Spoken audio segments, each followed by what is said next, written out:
नमस्कार। बुलेटिन में सबसे पहले बात करते हैं सीएम योगी की। सीएम योगी आज लखीमपुर खीरी जाएंगे। सुबह 10:30 बजे रवाना होंगे सीएम योगी। इसके बाद वो जिला अस्पताल का निरीक्षण भी करेंगे। साथ ही कोरोना पर अधिकारियों से अपडेट लेंगे, मरीजों से भी बात करेंगे। सीएम अब तक 10 मंडलों के 40 से अधिक जिलों का वो दौरा कर चुके हैं।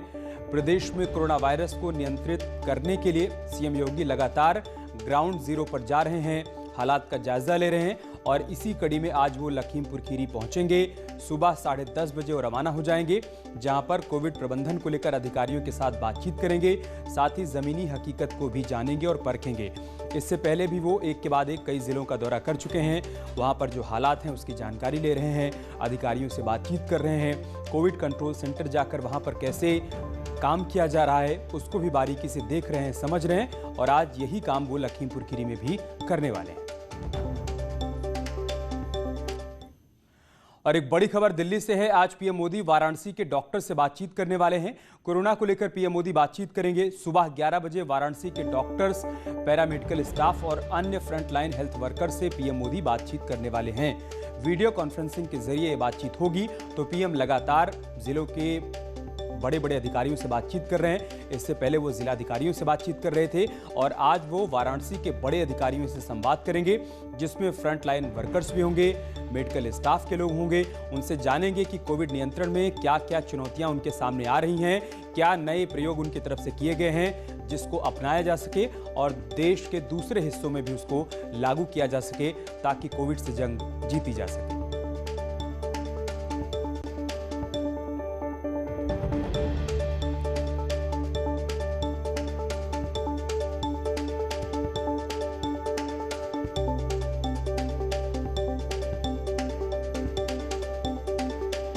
सुबह 11 बजे बातचीत होगी।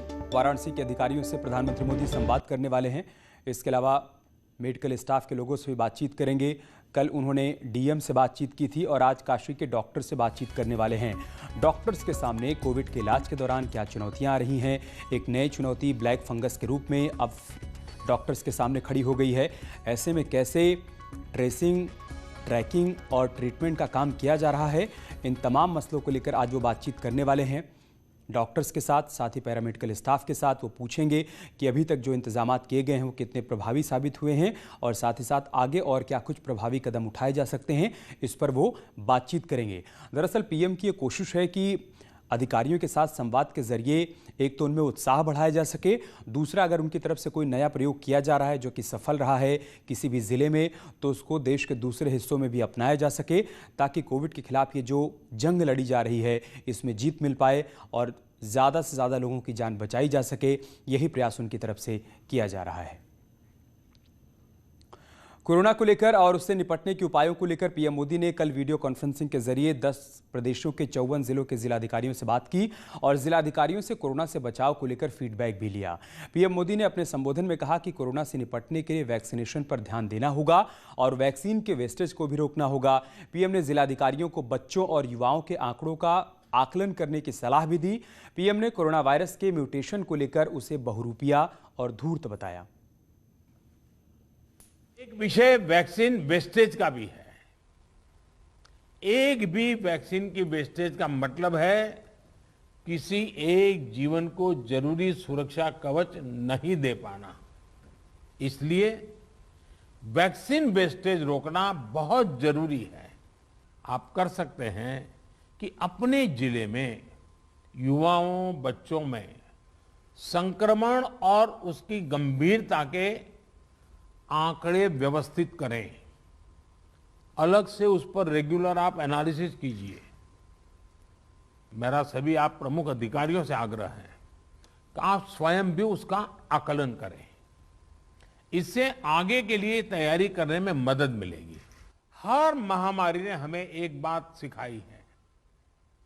महामारी से डील करने के हमारे तौर तरीकों में निरंतर बदलाव, निरंतर इनोवेशन, निरंतर अपग्रेडेशन बहुत जरूरी है।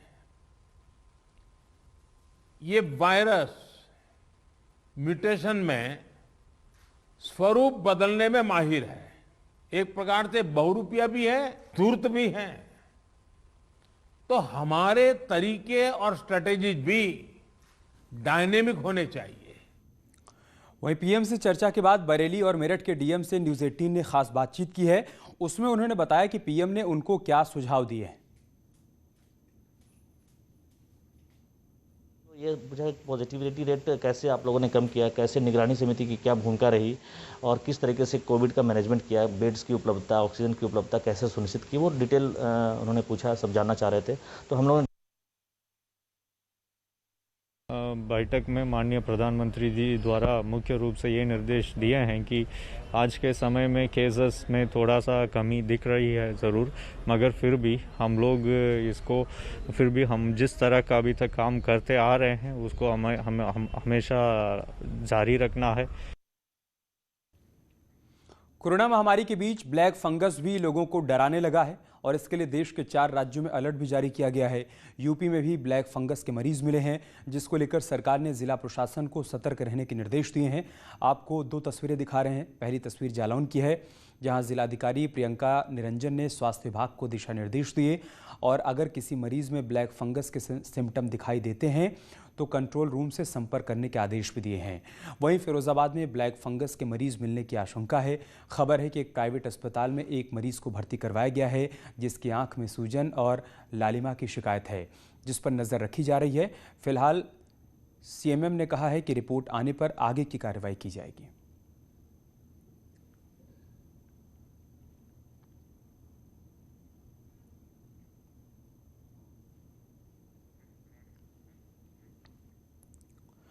इजरायल और फिलिस्तीन के बीच जंग जारी है और इस बीच यूपी के आजमगढ़ जिले में सोशल मीडिया पर यासिर अख्तर ने घर और गाड़ी पर फिलिस्तीनी झंडा लहराने की अपील की थी, जिसके बाद पुलिस कार्रवाई करते हुए गुरुवार को युवक को गिरफ्तार कर लिया।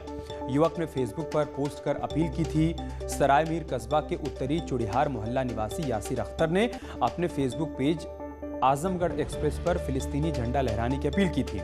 उसने फेसबुक पर लिखा था कि शुक्रवार को जुमे की नमाज के बाद सभी लोग अपने घरों और वाहनों पर फिलिस्तीनी झंडा लहराएं। सोशल मीडिया पर फिलिस्तीनी झंडा लहराने की अपील की जानकारी मिलते ही पुलिस महकमा हरकत में आया और आरोपी युवक यासिर अख्तर को उसके घर से ही गिरफ्तार कर लिया गया।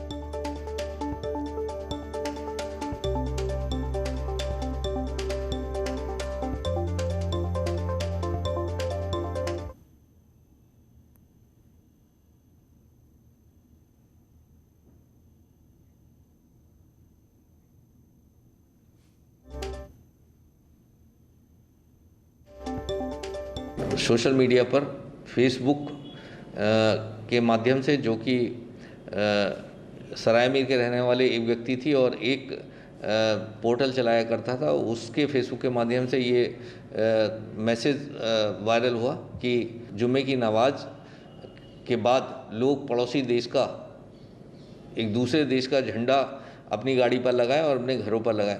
इस पर मुकदमा पंजीकृत किया गया, अभियुक्त को गिरफ्तार किया गया है और उसे जेल भेजा जा रहा है। और चलिए बात करते हैं यूपी में टाउटे के असर की। प्रदेश के ज्यादातर इलाकों में बारिश का सिलसिला थम गया है, जबकि कई इलाकों में अब भी हल्की बारिश हो रही है। कई इलाकों में बारिश का अलर्ट भी जारी किया गया है। ये माना जा रहा है कि टाउटे तूफान का असर यूपी के कई और इलाकों में 1-2 दिनों तक दिखाई दे सकता है। यूपी में भी टाउटे तूफान की वजह से कई जिलों में तेज बारिश हुई। मौसम विभाग के मुताबिक यूपी के 16 जिलों में आज भी बारिश होने का अनुमान है, जिसके लिए ऑरेंज अलर्ट भी जारी किया गया है, जबकि पश्चिमी यूपी में भारी बारिश का अलर्ट है। यही नहीं, बारिश के दौरान 30 से 50 किलोमीटर प्रति घंटे की रफ्तार से हवा चलने का भी अनुमान जताया गया है। इस बीच बिजली गिरने की आशंका भी जताई गई है।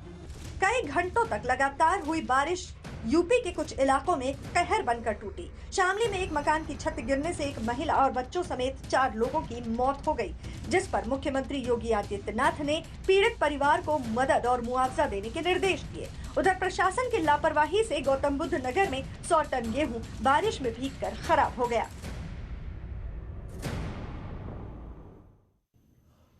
वहीं यूपी में आंधी और बारिश का सीएम ने संज्ञान लिया है। सीएम ने अधिकारियों को निर्देशित किया है कि नुकसान का आकलन करें, रिपोर्ट सौंपें। जिलों के अधिकारियों को जनहानि होने पर तत्काल मुआवजा देने के निर्देश भी उनकी तरफ से दिए गए हैं। साथ ही अधिकारियों को हालात पर नजर रखने के निर्देश भी सीएम ने जारी किए हैं। तो सीएम ने अधिकारियों को निर्देशित किया है कि पूरे हालात पर नजर बनाए रखें। अगर कहीं पर कोई जनहानि होती है तो फौरन मुआवजा दिया जाए।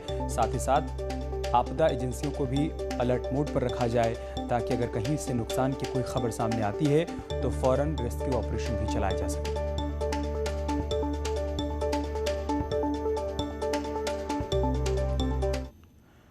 फतेहपुर में पिछले 3 दिनों से हो रही बेमौसम बारिश कई किसानों के लिए बर्बादी लेकर आई है। तेज बारिश के चलते कई जगहों पर नुकसान की तस्वीरें सामने आ रही हैं। नवीन मंडी, राधानगर व असोथर समेत कई क्रय केंद्रों पर खुले आसमान के नीचे पड़ा किसानों का सैकड़ों टन गेहूं भीगकर खराब हो गया, जबकि पूर्व में ही मौसम विभाग की तरफ से अलर्ट जारी किया गया था। वहीं इस मामले में खाद्य एवं विपणन निरीक्षक सुरेश कुमार भारती ने बताया है कि बेमौसम बारिश से कुछ नुकसान हुआ है। कुछ स्थानों पर अनाज भीगा है जिसे सुखाया जा रहा है। अनाज के सूखने के बाद खरीदारी की जाएगी।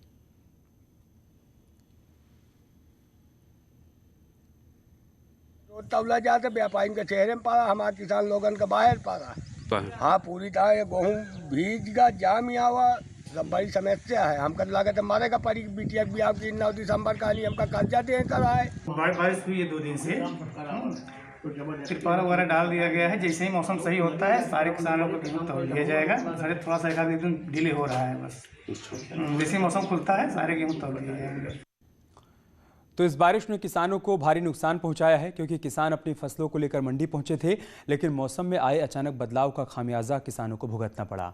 शामली और बुलंदशहर की इन 2 तस्वीरों को देखिए। शामली की मंडी परिषद में किसानों का सैकड़ों क्विंटल गेहूं भीग गया, क्योंकि इस किसान अपनी फसल को बेचने के लिए मंडी पहुंचे थे, जहां खुले आसमान के नीचे गेहूं लेकर खड़े थे। किसानों का आरोप है कि प्रशासन ने पहले से कोई तैयारी नहीं की थी। ऐसी तस्वीर बुलंदशहर से भी सामने आई है, जहाँ अनाज मंडियों में किसानों का सैकड़ों क्विंटल गेहूँ भीग गया है, जिससे किसानों को भारी नुकसान की आशंका है। किसानों ने आरोप लगाया है कि प्रशासन की लापरवाही ने उनकी कमाई पर पानी फेर दिया।